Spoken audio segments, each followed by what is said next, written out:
First article आपका India और US से रिलेटेड कुछ इंपॉर्टेंट जो चीजें अपग्रेड हुई हैं उनको देख लेते हैं। डिटेलिंग आपने कर ली थी, टैरिफ्स के 2 टाइप्स आपने पढ़ लिए थे, रेसिप्रोकल एंड प्यूनेटिव लिवाई। यहाँ पे 2 चीजें जो आज आपके लिए नहीं रहेंगी, one is graphical processing unit और दूसरा आएगा कोकिंग कोल। कोकिंग कोल जो है वैसे तो इंडिया के पास भी रिजर्व्स अवेलेबल हैं, झारखंड वाला एरिया जहां पे मैक्सिमम है, मतलब अराउंड 37 मिलियन जो metric tons of coking coal है वो इंडिया के पास अवेलेबल है, पर डिमांड ज्यादा है। 51 मेट्रिक टन तक की डिमांड चली जाती है, तो हमको इंपोर्ट करना पड़ता है, और उसमें एक कंट्री आती है यूएस। यूएस के अलावा ऑस्ट्रेलिया से भी हम खरीदते हैं। कोकिंग कोल पेपर के पर्सपेक्टिव से इंपॉर्टेंट है। अब 2 अपडेट्स हैं कोकिंग कोल को लेके। नंबर 1 तो ये आ गई इंडिया और यूएस की ट्रेड। दूसरी जो आएगी वो गवर्नमेंट ऑफ इंडिया ने अनाउंस करा है कि कोकिंग कोल क्रिटिकल और स्ट्रैटेजिक मिनरल है, पर जो लिस्ट है उसमें अभी भी 30 ही है, लिखा नहीं है उसके अंदर। जब वो अपग्रेडेशन हो जाएगी साथ के साथ बता दूंगी, पर अनाउंसमेंट हो चुकी है कि कोकिंग कोल भी क्या है हमारे लिए, क्रिटिकल एंड स्ट्रेटेजिक मिनरल है। नंबर 2 बोला graphical processing unit. Graphical processing unit जैसे आप गेमिंग लैपटॉप वगैरह परचेज करते हो तो उसमें पूछते हो ना इसमें कितने के ग्राफिक्स डले हुए हैं, 4 GB के हैं, 8 GB के हैं, जितने ज्यादा होंगे उतनी बेटर आपको उससे रिप्रेजेंटेशन मिलके निकल के आएगी। तो वो सारी चीजें ग्राफिकल प्रोसेसिंग यूनिट की वजह से होती हैं। कई बार आपने नेटफ्लिक्स भी ओपन करा, Amazon भी ओपन करा, इंस्टा भी ओपन करा, लैपटॉप पे सारी चीजें ओपन कर ली, पर कितनी क्लैरिटी के साथ आएगा ये डिपेंड करता है आपके जीपीयूज के ऊपर, ग्राफिकल प्रोसेसिंग यूनिट्स के ऊपर। इन दोनों से एक सवाल बन सकता है प्री बेस्ड, यूजेस वगैरह आपको ध्यान में रखने हैं। कोकिंग कोल कौन से टाइप की रॉक से बना होता है तो वो ध्यान में आपको थोड़ा सा रखना पड़ेगा, जैसे ये सेडिमेंट्री है। अच्छा थोड़ा सा पुराना पूछ लेती हूँ, स्ट्रोमेटोलाइट कौन से टाइप की थी? स्ट्रोमेटोलाइट ये हिमाचल के पेपर के लिए बहुत ज्यादा इंपॉर्टेंट है। सेडिमेंट्री, ऑर्गेनो सेडिमेंट्री टाइप्स थी, बायो ऑर्गेनो बोलेंगे, एल्गी वगैरह साइनोबैक्टीरिया कंज्यूम करते थे कैल्शियम कार्बोनेट को, उससे फिर रॉक बन के आती थी, दैट इज स्ट्रोमेटोलाइट। कहां पे मिली थी? सोलन, चंबा घाट रीजन, ठीक है। तो हिमाचल वाले थोड़ा सा उसको भी ध्यान में रखना। अच्छा, काफी सारी चीजें इंडिया और यूएस की आपने कर ली थी, जैसे टैरिफ टोटल 50% थे, उसमें काउंटरवेलिंग ड्यूटी, कस्टम ड्यूटी, ये सारी चीजें काउंट नहीं होती हैं, क्योंकि जो भी आपकी कस्टम ड्यूटी होती है ये इंपोर्ट और एक्सपोर्ट दोनों पे सरकारें लगाती हैं, वहां से वो अपना रेवेन्यू जनरेट करती हैं, वो तो मैंडेटरी होती है एक तरह से।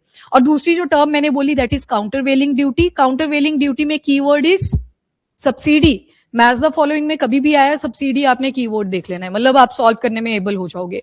देन जो टैरिफ होते हैं यहाँ पे ट्रेड बैरियर्स को इंक्लूड करा जाता है।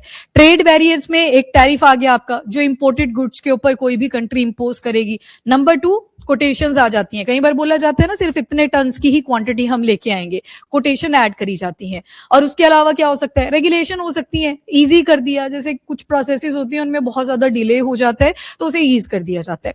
यहाँ पे आपने 50% के टैरिफ देखे थे। अभी देखो एक चीज लिखी है यहाँ पे, that is interim trade deal. इसको भी जो टेंटेटिव टाइम बोला हुआ है वो 6 महीने का बोला है, ये आते आते इतना टाइम अपने को लगने वाला है जब तक ये बायलेटरल ट्रेड एग्रीमेंट इंप्लीमेंट करा जाएगा।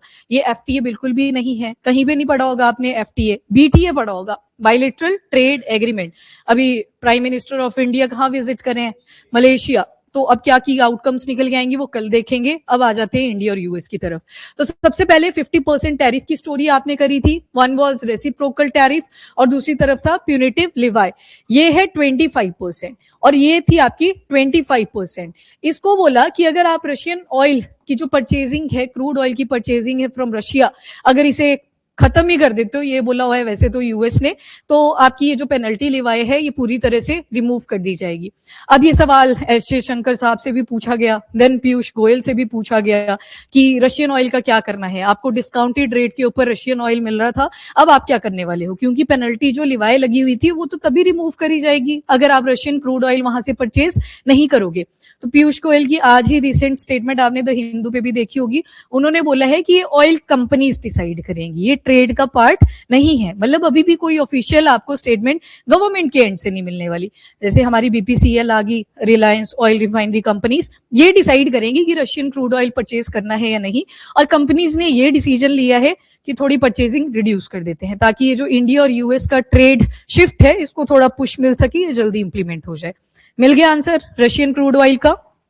तो ये गवर्नमेंट ने मतलब इन शॉर्ट क्या किया, जो कंपनीज है जो ऑयल परचेजिंग का काम देखती हैं, सारा आगे फर्दर उसकी प्रोसीडिंग्स का काम देखती हैं, उनको ऊपर डाल दिया कि वो देखेंगे, हमारी यहाँ पे कोई अभी के लिए अकाउंटेबिलिटी नहीं है।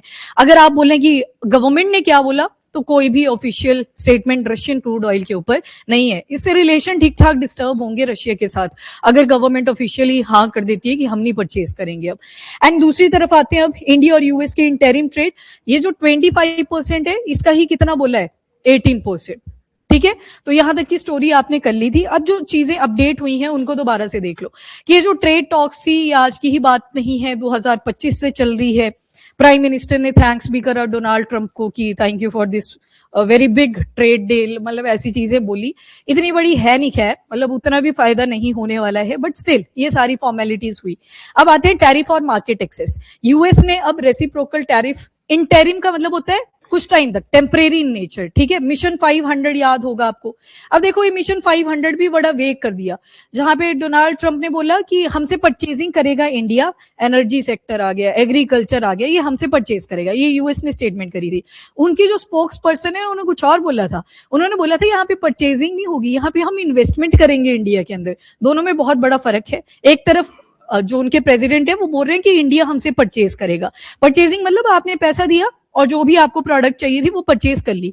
स्पोक्स पर्सन ने जो स्टेटमेंट बोली वो इन्वेस्टमेंट पे बोली थी। इन्वेस्टमेंट का क्या मतलब है, वहां से पैसा आएगा, यहाँ पे मैन्युफैक्चरिंग कोई भी चीज हो सकती है, एफपीआई एफडीआई के फॉर्म में। ज्यादातर यूएस से इंडिया में आप देखोगे एफडीआई ज्यादा होती है। उन्होंने इन्वेस्टमेंट बोला, पर जब ये ट्रेड डील साइन होगी तो उसके बाद पता नहीं इनकी क्या नेगोशिएशन हुई अंदर, उसके बाद सारे सेम ही बोल रहे हैं कि जैसे उन स्पोक्स पर्सन भी बोलती है कि वैसे तो डोनाल्ड ट्रंप सभी ही लीडर्स के साथ बहुत अच्छे से पेश आते हैं, पर जब मोदी जी के साथ पेश आते हैं तो बहुत ही अच्छे से आते हैं। तो थोड़ा मतलब शुगर कोटिंग चल रही थी। फिर बाद में पहले बड़ी एग्रेसिव लैंग्वेजेस का यूज कर रहे थे, अब एकदम से शुगर कोटिंग वाली कैटेगरी में आ चुके हैं। क्यों?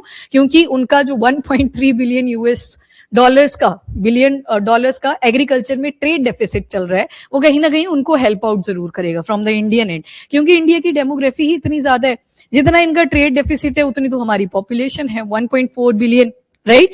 तो फिर इसी वजह से बार बार जो ministry of commerce and industry है वो बार बार अपनी प्रेजेंटेशन कर रही है, प्रेस ब्रीफिंग कर रही है कि फार्मर्स के ऊपर कोई नेगेटिव इंपैक्ट नहीं आएगा। ठीक है, तो इसी वजह से कि फार्मर्स को या फिर एमएसएमईज को ये ना लगे कि बड़ा ज्यादा लॉस है। जैसे मैंने एक बात बोली जीपीयूज को लेके, ग्राफिकल प्रोसेसिंग यूनिट, अभी के टाइम पे इंडिया एआई मिशन चल रखा है, India artificial intelligence mission.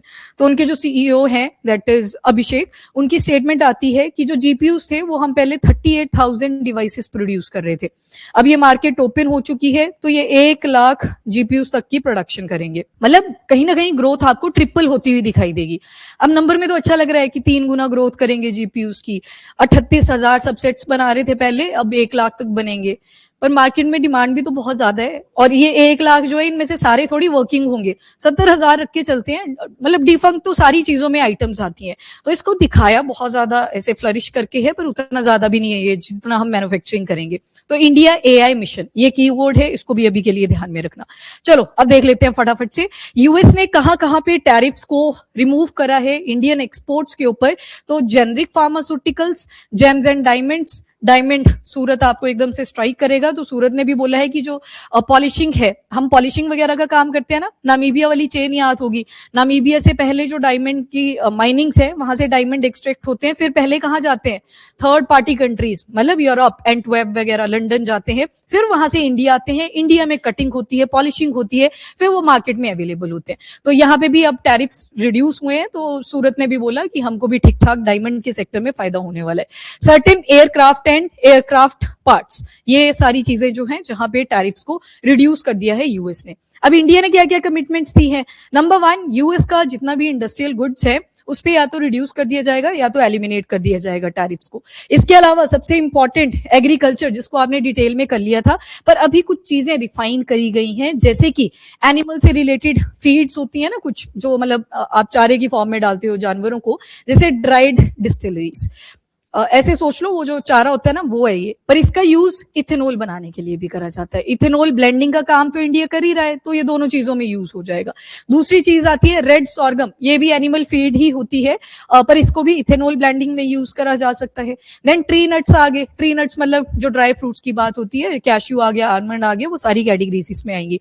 Fresh और प्रोसेस फूड आएंगे, then soybean, wine and spirit. अब देखो जहां पे फार्मर्स ने इश्यू रेज करा है, इवन जब यूरोपियन यूनियन के साथ भी डील होनी थी, 20 साल से चल रही थी वो नेगोशिएशन, एक जगह के फार्मर्स का मैंने नाम लिया था, नो, जिन्होंने प्रोटेस्ट करा था, नासिक। नासिक के जो फार्मर्स थे, वाइन्स बनाते हैं, तो मतलब उनकी फार्मिंग कहीं ना कहीं इंपैक्ट होनी थी, और ऊपर से इलेक्शन का टाइम था उस टाइम पे, उनका प्रोटेस्ट आउटरेज करता है, पर वो यूरोपियन यूनियन की डील के साथ था। अभी के लिए यहाँ पे देखोगे आप वाइन को भी इंक्लूड कर दिया है कि अब जो यूएस है वो अपना एक्सपोर्ट कर सकता है टुवर्ड इंडिया। दूसरा आप देख रहे हो यहाँ पे फ्रेश एंड प्रोसेस फ्रूट। अब फ्रूट की प्रोडक्शन इंडिया के अंदर देखो, फ्रूट की प्रोडक्शन भी ठीक ठाक है, यहाँ के फार्मर्स भी कहीं ना कहीं आउटरेज आने वाले टाइम, आउटरेज तो नहीं बोलेंगे, कंपटीशन फेस करना पड़ेगा, क्योंकि इंडियंस के पास चॉइस आएगी कि कौन से वाला फ्रूट अपने को खाना है, तो वहां पे जब कंपटीशन इमर्ज करेगा तो फार्मर्स में आउटरेज भी कई बार इमर्ज करता है। इसके अलावा वाइन्स एंड स्पिरिट ये तो है ही, सोयाबीन ऑयल, देन एड्रेस। अच्छा देखो सोयाबीन ऑयल के बारे में भी लिखा है, सोयाबीन वो जब बेचारा दिखाया गया यूएस को, तो रिडक्शन हुई थी ना, जो अपना एक्सपोर्ट करते थे सोयाबीन यूएस इंडिया के लिए, 34 से डायरेक्टली 24.8 बिलियन के पास आ गया था टन्स में। तो ये चीज जो है इनके ऊपर टैरिफ की रिडक्शन कर दी है इंडिया ने यूएस को लेके, तो ये इंडिया की कमिटमेंट्स आ रही हैं। देन उसके बाद नॉन टैरिफ बैरियर्स, अब यहाँ पे लिखा नॉन टैरिफ बैरियर्स, यानी कि ट्रेड बैरियर्स की ही बात हो रही है। नॉन टैरिफ का मतलब है कोटेशन और रेगुलेशन, उनके ऊपर ज्यादा एम्फेसाइज दिया है, मतलब टैरिफ्स की बात नहीं हम यहाँ पे करेंगे, एक तो आएंगे कोटेशन और दूसरा आएगा, देखो आईसीटी प्रोडक्ट्स हैं, इंफॉर्मेशन एंड कम्युनिकेशन टेक में जो चीजें यूज होती हैं, ऐसे नहीं होगा जितनी उन्होंने मैन्युफैक्चरिंग करी उनकी मर्जी रहेगी, कुछ कोटेशन सेट कर दिया जाएगा। तो मतलब non tariff barrier, trade barrier ही है, टैरिफ की बात नहीं हो रही यहाँ पे, कोटेशन और रेगुलेशंस की बात हो रही है। ये पॉइंट लग गया पता सभी को?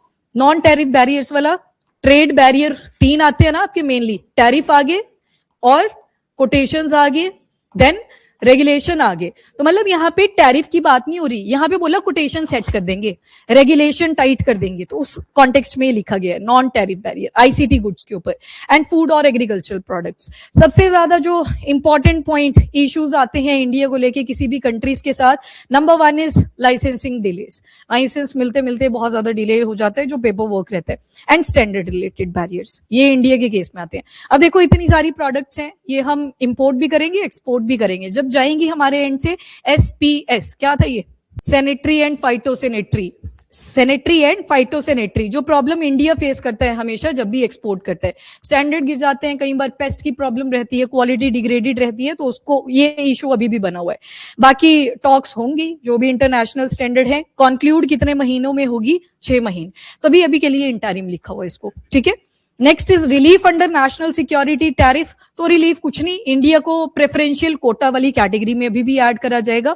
याद है आपको जीएसपी पढ़ा था, क्या था ये, जनरलाइज सिस्टम ऑफ प्रेफरेंस, जो डेवलप कंट्री डेवलपिंग कंट्रीज को हेल्प आउट करने के लिए एक ग्रुप बना देती हैं कि यहाँ पे डेवलप कंट्रीज डेवलपिंग कंट्रीज को हेल्प करेंगी। तो मतलब अभी भी इंडिया कुछ प्रोडक्ट्स के ऊपर प्रेफरेंशियल कोटा रिसीव करेगा, जहां पे टैरिफ बहुत कम लगाए जाएंगे यूएस के थ्रू।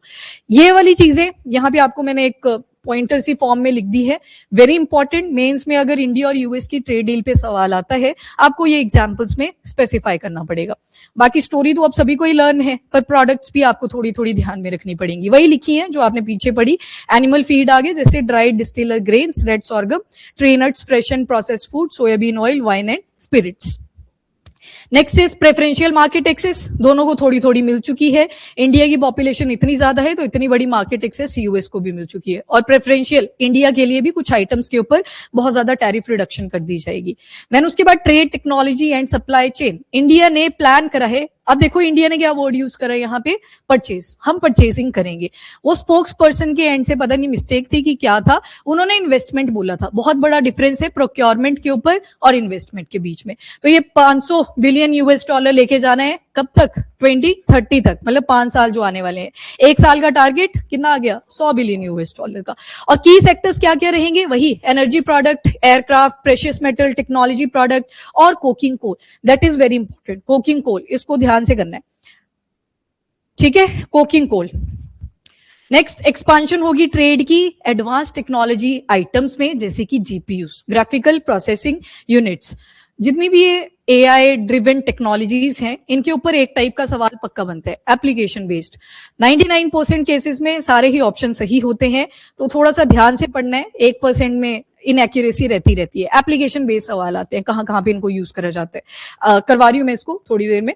उसके बाद डीपर कोऑपरेशन होगी innovation, supply chain, economic security में। Then non market practices, joint effort डाले जाएंगे जो थर्ड कंट्रीज इन्वॉल्व रहती हैं प्रोसेसिंग वगैरह। थर्ड पार्टी कौन सी आ गई, जैसे एग्जांपल चाइना आ गया, आपकी यूरोपियन कंट्रीज आ गई। डायमंड को हाईलाइट करा गया ना, तो वहां पे भी थर्ड पार्टी कंट्रीज इन्वॉल्व रहती हैं, तो उनके ऊपर इन प्रॉब्लम्स को भी एड्रेस करा जाएगा। अब आ जाते हैं कोकिंग कोल को लेके। कोकिंग कोल इंडिया में भी रिजर्व्स है, पर हम बहुत सारा इंपोर्ट भी करते हैं क्योंकि डिमांड बहुत ज्यादा है। जितना हमारे पास अवेलेबल है, जैसे 37 मेट्रिक टन के आसपास का है, पर 51 की जो डिमांड है, 51 मेट्रिक टन की जो डिमांड है, वो हमारी इंपोर्ट से पूरी होती है। जितना रिजर्व हमारे पास अवेलेबल है, स्टील की तो डिमांड ही फुलफिल नहीं हो पाती। तो मतलब आपको एक एप्लीकेशन तो पता लगी कोकिंग कोल की, कहां पे यूज होता है। स्टील मैन्युफैक्चरिंग में बहुत ज्यादा इसका यूज रहता है। बहुत अच्छी क्वालिटी का होता है, ऐश का कंटेंट बहुत कम होता है, मॉइस्चर बहुत कम होता है। मतलब जो प्रोडक्टिविटी हमें एक कार्बन से चाहिए होती है, वो सारी चीजें कोकिंग कोल हमारे लिए फुलफिल करता है। अब देखो इसकी दो अपडेट्स आ गई, एक इंडिया और यूएस के रिलेशन के साथ, और दूसरी आ गई MMDR act, mines and mineral development and regulation act of 1957। Mines and mineral पे कभी भी सवाल आए, एक एक्ट आपको एग्जाम्पलीफाई करनी पड़ती है। एक तो वैसे 2025 में भी कुछ रूल्स एंड रेगुलेशन में चेंजेस हुए थे, पहले वो बिल था, बाद में एक्ट बन गया था, पर जो मदर ऑफ ऑल एक्ट्स है माइंस एंड मिनरल्स के केस में, वो यही है, MMDR एक्ट ऑफ 1957। तो गवर्नमेंट ऑफ इंडिया ने कोकिंग कोल को क्रिटिकल और स्ट्रेटेजिक मिनरल डिक्लेयर करा है। स्ट्रेटेजिक वर्ड आ गया, जियोपॉलिटिकल इंप्लीकेशन इसकी दिखाई जा रही है, ठीक है। तो कोकिंग कोल क्रिटिकल भी और स्ट्रेटेजिक मिनरल, पर अभी के लिए जो 30 क्रिटिकल मिनरल्स की लिस्ट है, उसमें इसका मेंशन नहीं करा गया है, ठीक है ना। तो पार्ट डी के अंदर मेंशन करा गया। जो 30 क्रिटिकल मिनरल्स है ना आपके, उसमें से 24 ऐसे क्रिटिकल मिनरल्स है जो part D of MMDR act के अंडर आते हैं, उनकी और ज्यादा इंपॉर्टेंस पड़ जाती है। कोकिंग कोल को अभी भी आप देखेंगे तो ये पार्ट ए के अंदर कंसीडर्ड है, बस इतना सा याद रख लेना अभी के लिए। जैसे इसकी अपडेशन होगी हम उसको अपडेट कर लेंगे, ठीक है। नाउ ये कोकिंग कोल होता क्या है, नेचुरली अकरिंग सेडिमेंट्री रॉक है, वेरी इंपॉर्टेंट। रॉक के ऊपर हर साल देखोगे प्री के अंदर सवाल बनता है, और कौन सी रॉक आएगी ये किसी को पता नहीं होता। तो ये जैसे मैं आपसे पूछूं पेग्मेटाइट कौन सी टाइप की है, अब तो सारे बोल दो, एक इग्नियस बोल दो, एक सेडिमेंट्री बोल दो। इग्नियस है, इग्नियस में भी intrusive type of igneous rock है। तो रॉक पे आते हैं सवाल, जो तो करंट में पड़े होते हैं वो तो याद कर ही लेने हैं। ये कोकिंग कोल है, नेचुरली अकरिंग है, सेडिमेंट्री रॉक है, और मेटलर्जिकल कोल भी इसे बोल देते हैं। मेटलर्जिकल मतलब जो मेटल्स बनाने के लिए यूज करा जाता है। अभी मैंने एक एप्लीकेशन बोली आपको, स्टील की मैन्युफैक्चरिंग में कोकिंग कोल का यूज करा जाता है, तो मेटलर्जिकल प्रोसेसेस में इसका यूज होता है। अब देखो इसके कैरेक्टरिस्टिक्स क्या हैं, वेरी इंपॉर्टेंट कैरेक्टरिस्टिक्स भी आपको स्टेटमेंट वाइज मिल जाते हैं। एक ऐसे टाइप का कोल है, काफी ज्यादा सॉफ्टन होता है जब इसे हीट अप करा जाता है, और हीट करते टाइम ये स्वेल भी कर जाता है, मतलब इसमें थोड़ी सी ऐसे स्वेलिंग आपको दिखेगी, और लाइट वेट होता है, काफी लाइट वेट होता है कंपेयर टू द बाकी के कार्बन की प्रोडक्ट्स। और दूसरा इसमें पोरस कोक पार्टिकल्स होते हैं। देखो पोरस होएगा, ऑब्वियस सी बात है, जब छेद होंगे थोड़े थोड़े तो उसमें उतना वजन नहीं आएगा, तो पोरोसिटी इसमें आपको ठीक ठाक मिलेगी। और फ्री स्वेलिंग इंडेक्स इसका 1 या इससे ज्यादा का होता है। जो कोल्स होते हैं, कितने पोरस है नेचर में, कितनी स्वेलिंग उनमें आ रही है, उसके इंडेक्सेस बनाए जाते हैं।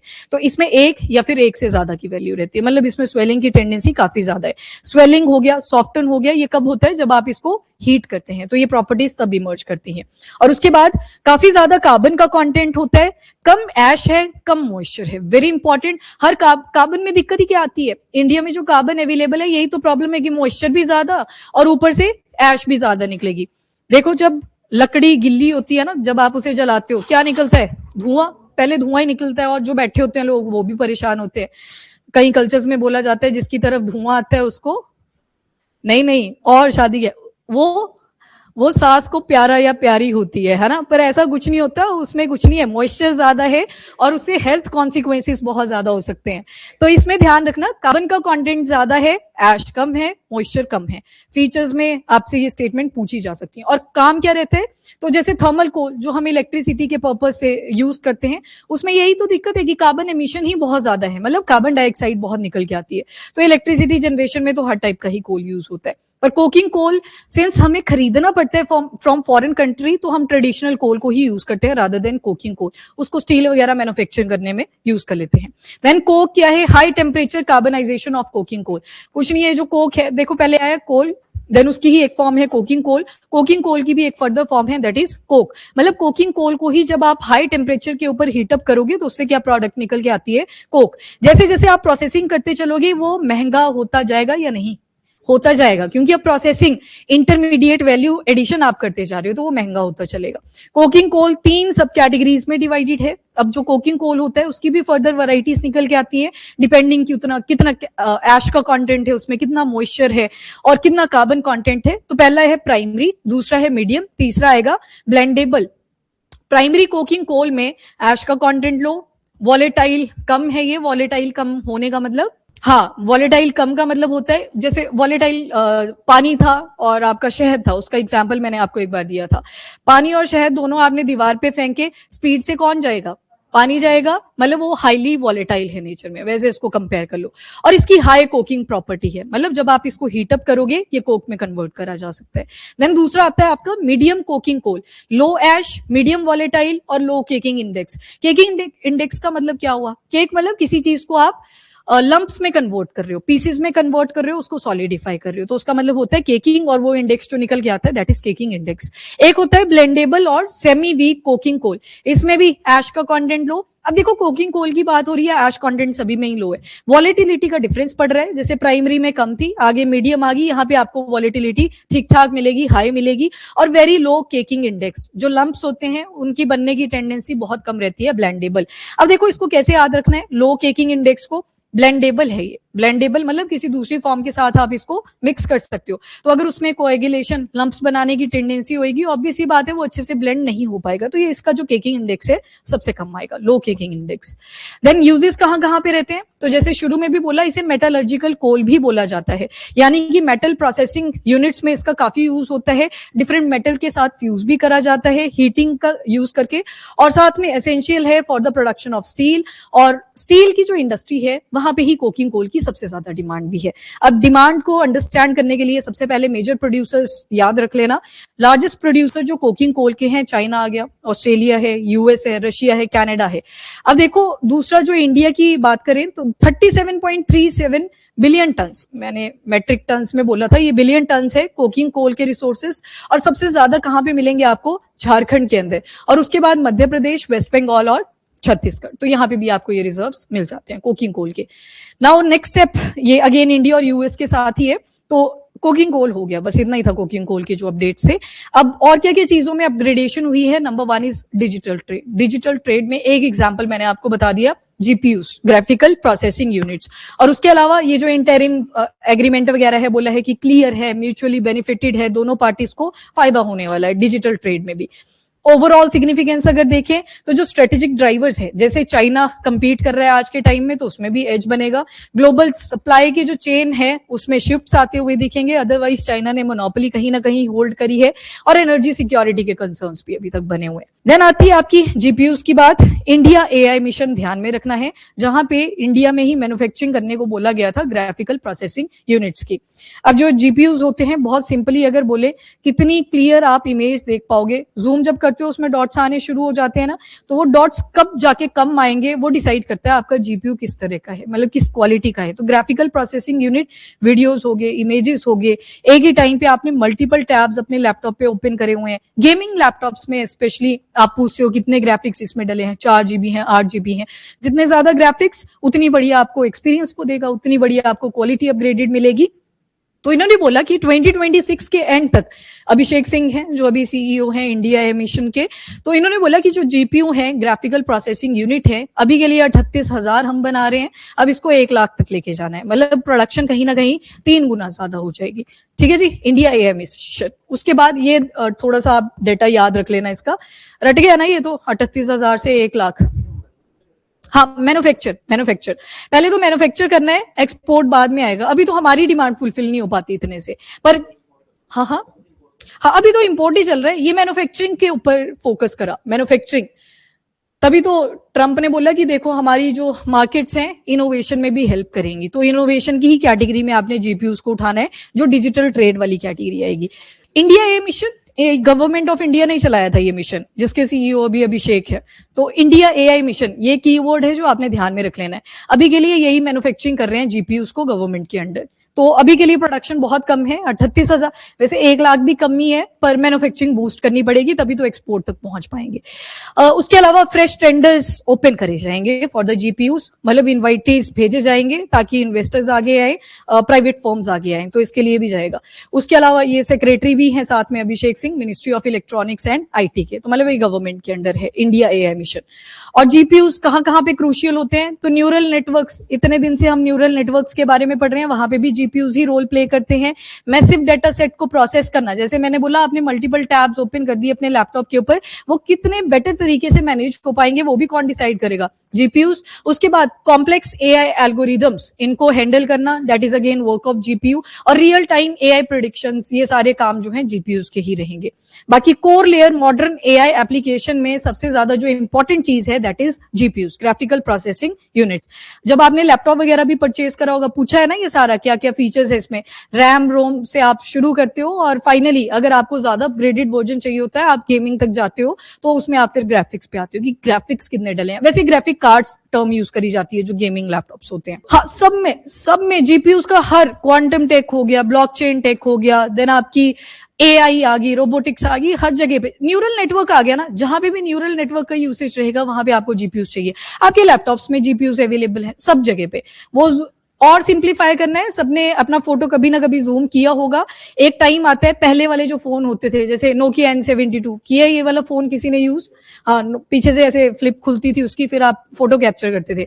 अब उसमें आपको देखना होता था ना कि कितनी सुंदर पिक्चर आई है। अगर तो ओरिजिनल वर्जन पे है आपको बिल्कुल साफ दिखेगी, पर जैसे जैसे आप जूम, प्लस का बटन बनता था, ऊपर वाला बटन दबाना पड़ता था आपको, ऐसे होता था उसका, ये लेफ्ट के लिए, ये राइट अप और डाउन, ये वाला दबाना पड़ता था जूम करने के लिए, तो उसमें डॉट्स बनने शुरू हो जाते थे, मतलब क्लैरिटी डिग्रेड होगी। फिर लैपटॉप्स का आया कि चलो लैपटॉप में अपलोड करते हैं, लैपटॉप में आपने देखा कि जूम भी किया तो अच्छी क्वालिटी आ रही है, जीपीयूज इंसर्ट हुए उनमें, तो जीपीयूज जब अपग्रेड होते गए आपको क्लैरिटी और ज्यादा मिलती गई।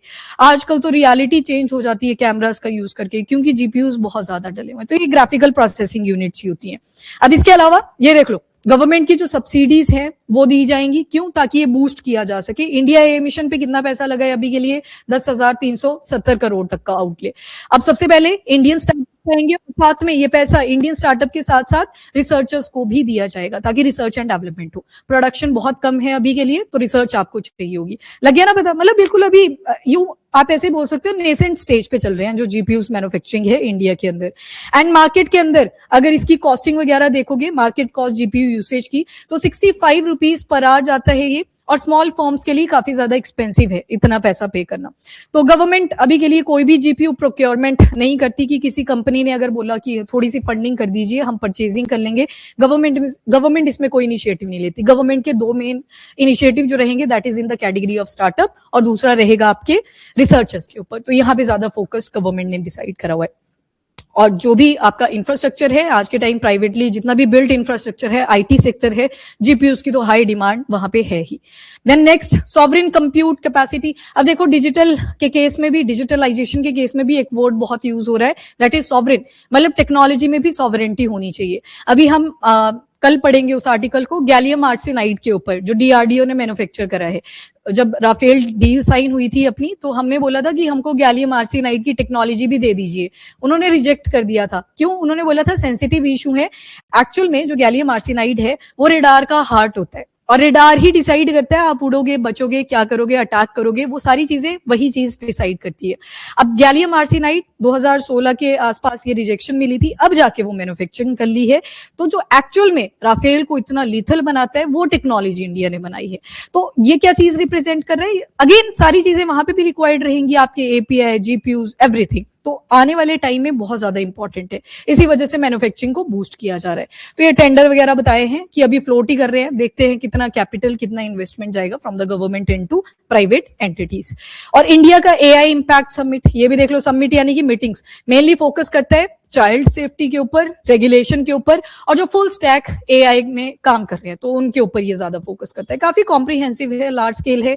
अगर कंपेयर करें जो पहले के 3 समिट हुए थे, समिट यानी कि जो मीटिंग्स हुई थी इंडिया एआई मिशन की, और इसके अलावा ग्लोबल साउथ का एआई एजेंडा उसको भी रिफ्लेक्ट करता है, क्योंकि इंडिया खुद को क्या बोलता है, ग्लोबल साउथ के हम लीडर हैं, तो उसी करके। सॉवरेन का मतलब क्या था कि इंडिया जो है एक सॉवरेन नेशन है, कोई भी हमारे इंटरनल डिसीजन मेकिंग में इंटरफेयर नहीं करेगा। वैसे ही टेक्नोलॉजी के लिए भी सॉवरेन वर्ड अब यूज किया जा रहा है कि सॉवरेनिटी इन टेक्नोलॉजी, टेक्नोलॉजी हम खुद बनाएंगे अपनी। अब जैसे मैंने गैलियम आर्सेनाइड का एग्जाम्पल दिया, वो सॉवरेनिटी इन टेक्नोलॉजी का ही एग्जाम्पल है कि किसी ने मना कर दिया, वॉर के टाइम पे आप डिपेंडेंट नहीं हो सकते दूसरी कंट्रीज के ऊपर, इतने सारे लेसन इंडिया को मिल चुके हैं। तो टेक्नोलॉजी अपने पास हमारे पास बनी होनी चाहिए, किसी दूसरे की इंटरफेरेंस कल को जरूरत न पड़े। That is sovereignty in technology.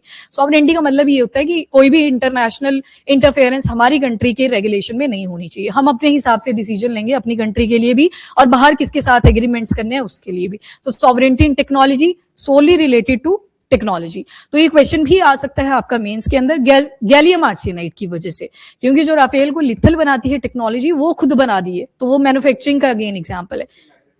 हाँ, और इवन ऐसे अगर आता है विमेन एम्पावरमेंट के ऊपर, तो याद रखना डीआरडीओ में फीमेल लीड पूरे के पूरे प्रोजेक्ट को गैलियम आर्सेनाइड को बनाने के लिए, वहां पे भी आप एग्जाम्पलीफाई कर सकते हो, क्योंकि मेल ओरिएंटेड बता दिया जाता है आईटी सेक्टर को। तो यहाँ पे आपके पास एग्जाम्पल है एक ऐसी टेक्नोलॉजी जो लिथल है नेचर में, जो राफेल को लिथल बनाती है, वो खुद बनाई है, और विमेन एम्पावरमेंट का भी वो एग्जाम्पल रहेगा।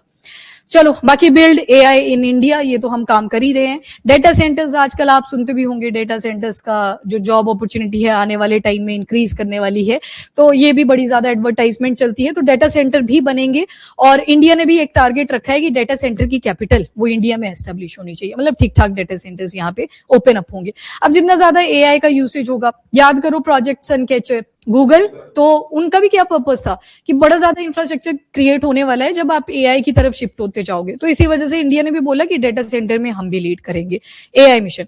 ये रशियन ऑयल के ऊपर क्या स्टेटमेंट आई वो मैंने आपको बता दी कि अब हुआ क्या था, यहाँ पे एस जयशंकर ने कुछ क्वेश्चंस को आंसर करने से मना कर दिया था, और उन्होंने बोला था कि ministry of commerce and industry आपको बताएंगे, यानी कि पीयूष गोयल। और पीयूष गोयल ने जो आपके कुछ होते हैं रिपोर्टर्स ऐसे भी, वो अजीब से सवाल लग जाते हैं करने, क्या अंदर कोई लड़ाई चल रही है मिनिस्टर्स के बीच में, एक दूसरे के ऊपर ब्लेम डाले जा रहे हैं। तो ऐसे जैसे सवाल आए, पीयूष गोयल ने यहाँ पे वो चीजें क्लैरिफाई करी कि ऐसा नहीं है, हर एक मिनिस्ट्री का अपना अपना पर्पस है। और दूसरा फिर सवाल आ गया रशियन ऑयल के ऊपर कि क्या अब हम यूएस के डर से रशियन ऑयल की परचेजिंग को रिड्यूस कर देंगे। तो इन्होंने एक ही स्टेटमेंट दी है कि जो ऑयल के इंपोर्ट है वो डिसाइडेड बाय बायर्स, जो बाय करते हैं, परचेज करते हैं, यानी कि यहाँ पे बीपीसीएल की बात हुई है, इंडियन ऑयल रिफाइनरी कंपनीज की बात हुई है, जो भी ऑयल परचेजिंग कंपनीज हैं वो डिसाइड करेंगे, हम डिसाइड नहीं करेंगे। और फॉर नाउ जितनी भी आपकी इंडियन ऑयल कंपनीज हैं, बीपीसीएल है, रिलायंस है, इन्होंने परचेजिंग ऑफ रशियन ऑयल ये रिड्यूस करना शुरू कर दिया है। और अप्रैल 2026 जैसे ऑयल की परचेजिंग जब करी जाती है, फ्यूचरिस्टिक होती है वो, कि हमारे पास जो अमाउंट है वो ठीक ठाक होना चाहिए। तो इन्होंने अप्रैल 2026 की परचेजिंग अगर देखो काफी ज्यादा वो रिड्यूस हुई है, अगेन किस चीज को पुश करने के लिए, इंडिया और यूएस की ट्रेड डील को पुश करने के लिए। ऑफिशियल कंफर्मेशन कुछ भी नहीं है अभी के लिए, ये कंपनीज के बिहाफ पे जो देखा गया डेटा वगैरह कि रशियन ऑयल की परचेजिंग कितनी रिड्यूस हुई है वो बताया गया। ये वाली चीज ध्यान में रखना, गवर्नमेंट ऑफ इंडिया ने अपने मुंह से नहीं बोला बिल्कुल कि हम रशियन ऑयल की जो परचेजिंग है उसको कम कर देंगे। डन। तो ये सारे अपडेट्स है आपके इंडिया और यूएस के ट्रेड डील को लेके। अब आपको लगता हो अगर कोई पॉइंट मिसिंग था, आई थिंक हो गए सारे कवर, है ना। मेन यहाँ पे कोकिंग कोल, जीपीयूज, अगर मैं पेपर के बिहाफ पे बोलूं जियोपॉलिटिकल इंप्लीकेशन, वो आपने सारा कनेक्टेड ही आंसर लिखना है।